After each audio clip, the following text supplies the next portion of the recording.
जय जय श्री राधे। अंग्रेजी नववर्ष 2021 की इस तीव्र धूप में वर्ष के प्रथम दिन आप सबका हार्दिक अभिनंदन करते हुए मैं अपने आराध्य प्रभु श्री राधारमण लाल जी से प्रार्थना करता हूं कि आप सब आयु, आरोग्य, स्वस्थ और सुख समृद्धि से सभी पल्लवित रहें। और आज एक बहुत सुंदर प्रसंग लेकर आया हूं।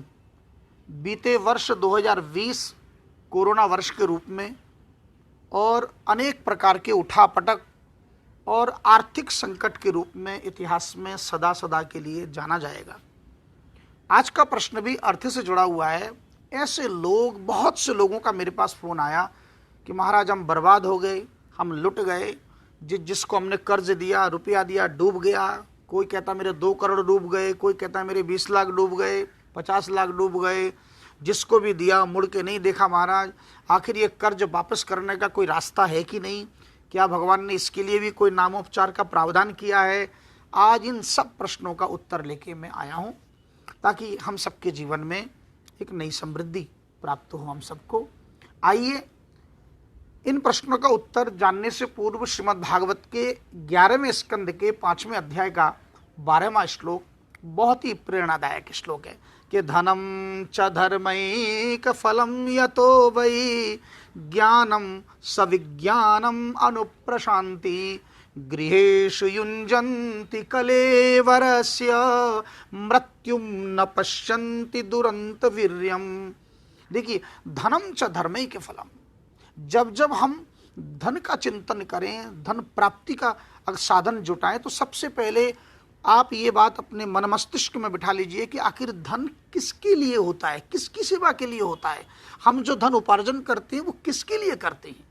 ये बहुत बड़ी एक गलत अवधारणा हमारे हृदय में बैठी है कि धन केवल अपने घर गृहस्थी के सुख सुविधा के लिए ही है। धनम च धर्मैक फलम, धन का सबसे श्रेष्ठ सदुपयोग है कि धर्म की सेवा। जब तक धन से धर्म की सेवा नहीं होगी, धन डूबेगा। आप लाख प्रयास करके देख लीजिए, क्योंकि ये भगवान की ये ब्रह्मवाणी, ये अकट्य वाणी है। धनम च धर्मैक फलम, रामो विग्रहवान धर्म। वह परम धर्म कौन है? श्री राम, श्री कृष्ण, नारायण ही धर्म के परिपूर्ण विग्रह हैं। जब तक धन से हम नारायण की सेवा नहीं करेंगे, जब तक धन से हम, आपको पता होगा कि लक्ष्मी सदैव नारायण के चरणों में विराजमान रहती हैं। तो जब तक हम उस नारायण की सेवा न करें, उनकी चरण सेवा न करें, तब तक लक्ष्मी को प्रसन्नता नहीं। और जब तक लक्ष्मी प्रसन्न नहीं रहेगी, लक्ष्मी हमारी तिजोरी में क्यों रुकने वाली है? आपके घर में लक्ष्मी क्यों रुकेगी? आप किसी को यदि जबरन बलात् यदि आप अपहरण करके घर में रखोगे तो क्या उसका मन लगेगा? उसको अवसर मिलते ही भागेगा। उसी प्रकार धन का नियम है। धन चंचला है, लक्ष्मी चंचला होती है।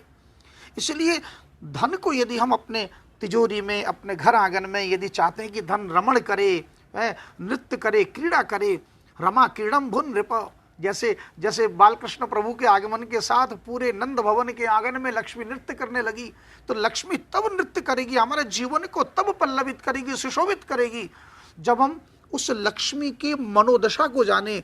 लक्ष्मी के मन में क्या है? लक्ष्मी के मन में है केवल नारायण की सेवा। इसलिए धनम च धर्मैक फलम, जब तक धर्म का फल हम ना लगाएं, धर्म का वृक्ष ना रोपण करें, तब तक धन हमें सुख नहीं देगा। इसलिए ज्ञानम सविज्ञानम अनुप्रशांति, इन्हें परमात्म तत्व का वह परम ज्ञान और सविज्ञान अनुप्रशांति, परम शांति का वह परम विज्ञान भी अगर है तो वो केवल नारायण के चरणों में है, जिसके चरणों में लक्ष्मी रमण करती है। गृहेषु युञ्जन्ति कलेवरस्य, हम केवल अपने घर को भरने में और अपने कलेवर, अपने शरीर को भरने में जो दिन रात लगे हैं कि धन का भोग केवल मैं करूंगा, अपने परिवार का पालन पोषण करूंगा, ऐसा करने से हमारी दृष्टि वहां नहीं जाती। कहाँ? अगली पंक्ति में कहा मृत्युम न पश्यन्ति दुरंत वीर्यम, उस मृत्यु में आपका ध्यान उस मृत्यु की ओर नहीं जाता। मृत्यु न पश्यन्ति, मृत्यु को दिखाई नहीं दे रहा है। अरे जिसको भर रहे हो वो तो टूटने वाला है, वो तो किसी और का ग्रास है। भाई आप जिसको पाल रहे हो पोस रहे हो वो किसी और का ग्रास है, वो काल ब्याल है, वो काल रूपी सर्प घात लगा के बैठा है कि तू खूब खिला पिला, मकान बंगले खूब खड़े कर, क्योंकि इसको मैं निगलने वाला हूं। तो भैया जो निगलने वाला है उसके लिए पालन पोषण कर रहे हो, और जो हमें अमरत्व की ओर ले जाए, जो परम शांति, क्या लिखा है, ज्ञानम सविज्ञानम अनुप्रशांति, परम शांति का जो बड़ा विज्ञान है, परम ज्ञान है, हम उससे अनभिज्ञ हैं अभी तक। इसलिए भगवान कह रहे हैं कि यदि मेरे शरण में आओगे तो ऐश्वर्यम च अष्टदा यस्माद यशश्चात्म मलापहम, महाराज आपको समस्त प्रकार के 8 प्रकार का ऐश्वर्य, 8 प्रकार का ऐश्वर्य कौन कौन से, आयु, आरोग्य, अभिवृद्धि जिसे हम प्रॉस्पेरिटी कहते हैं, उसके बाद पुत्र पौत्र यानी संतान वृद्धि, जिसके बाद धन धान्य संपत्ति की वृद्धि, विजय यानी सफलता, और अंत में यश और कीर्ति, ये 8 प्रकार की समृद्धि उसके कदम चूमते हैं जो नारायण की शरण में आते हैं। अच्छा, ऐसा हमारे साथ होता क्यों है? देखिए, एक जन्म का तो ये सर्व शरीर है नहीं, ये जन्म जन्मांतर तक की अनंत यात्रा में आप आ रहे हो। पूर्व जन्म में जिसका भी धन हमने हड़पा हो और हमने चुकाया ना हो, तो इस बार वो कर्ज के रूप में हमसे ले गया। अथवा जिन्होंने अभी अभी आपने सुना गृहेषु युञ्जन्ति कलेवरस्य, अथवा केवल जो अपने शरीर और अपने पेट को भरने में, परिवार को भरने में लगा है, पोषण करने में लगा है, जो अपनी आय का, जो अपनी इनकम का 10% धन नहीं निकालते धर्म रक्षा के लिए, धर्म की सेवा करने के लिए, उनका धन ऐसे चला ही जाता है, वो टिकने वाली नहीं है लक्ष्मी। इसलिए अच्छा, इसमें 2 प्रकार की दृष्टि है। जो कर्मयोगी है उनके साथ तो ऐसा होता है, पर जो भक्त योगी है, भक्त कभी भी उलाहना नहीं देता कि भगवान आपने मेरे साथ ऐसा क्यों किया।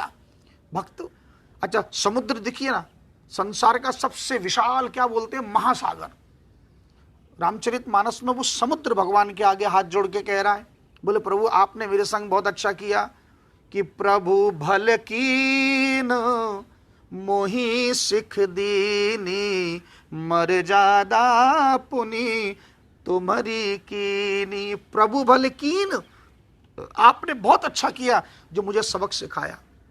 भक्तों के जीवन में यदि कष्ट आए तो भगवान कष्ट क्यों दिए? अरे भाई, तुम्हारी दृष्टि उस कष्ट पर है कि वो 100 करोड़ रुपया ले गया, 2 करोड़ रुपया ले गया, वहां ध्यान है, पर जो 100 करोड़ का दिल धड़क रहा है यहां ध्यान नहीं है। ये 100 करोड़ का, 1000 करोड़ का जो दिल यहां धड़क रहा है, तो आपकी दृष्टि वहां से अंतर्मुखी हो जाए और बोले वो तो नकली धन गया, पर असली धन के रूप में मेरा दिल धड़क रहा है, जहां मेरे श्याम सुंदर, मेरे राधारमण लाल बैठे हैं, ये तो कोई मुझसे नहीं छीन सकता है। तो जब तक इनसे प्रेम नहीं होगा, और एक बार इनसे यदि प्रेम हो जाए, बहिर्मुखता हो जाए उस धन से, और इनसे यदि प्रेम हो जाए, तो आपको जो आपने कभी कल्पना नहीं की होगी, भगवान आपको विष्णु यतः शांतिर यतो भयम, भगवान कहते हैं विष्णु की शरणागति लोगे तो परम शांति और अभय है। यतो शांतिर यतो अभयम, अभयम आपका कोई बालवा का नहीं कर सकता है। वो पैसा गया तो गया, पर भगवान ने आपके लिए न जाने और क्या सोच रखा है। वो 1 करोड़ ले गया, भगवान आपके लिए 1000 करोड़ का ढेर प्रतीक्षा कर रहे हैं। परम सुख और परम शांति क्या है? भगवान रामचरितमानस में कह रहे हैं, नाम राम को कल्प तरु। अरे तू 1 करोड़ की तरफ देख रहा है, मैं तो तेरे लिए कल्प वृक्ष हाथ में लेके खड़ा हूं। कल्प वृक्ष किसे कहते हैं? कल्प वृक्ष उसको कहते हैं ऐसा वृक्ष जिसके नीचे जो मन में आए वही मूर्तिमान होकर प्रकट हो जाए, वही प्राप्त हो जाए। तो भगवान क्या कह रहे हैं, नाम राम को कल्प तरु, कलि कल्याण निवास।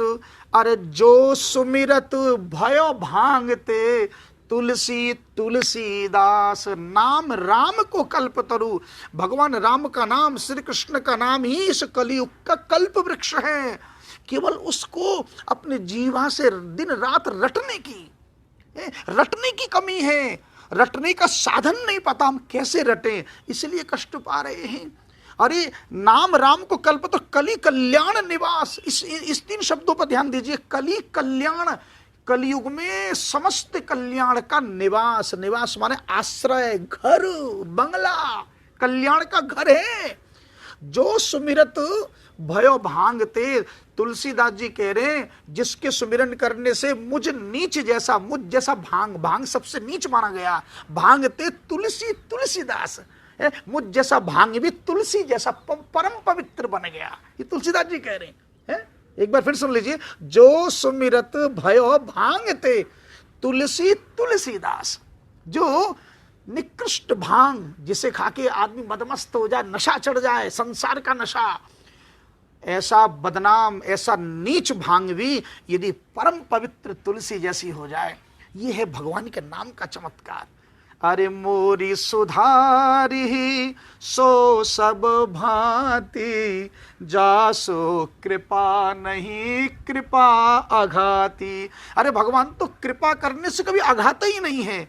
मोरी सुधारी है सो सब भांति, भगवान ने तो हर प्रकार से मेरी बिगड़ी को बनाने वाले एकमात्र भगवान हैं।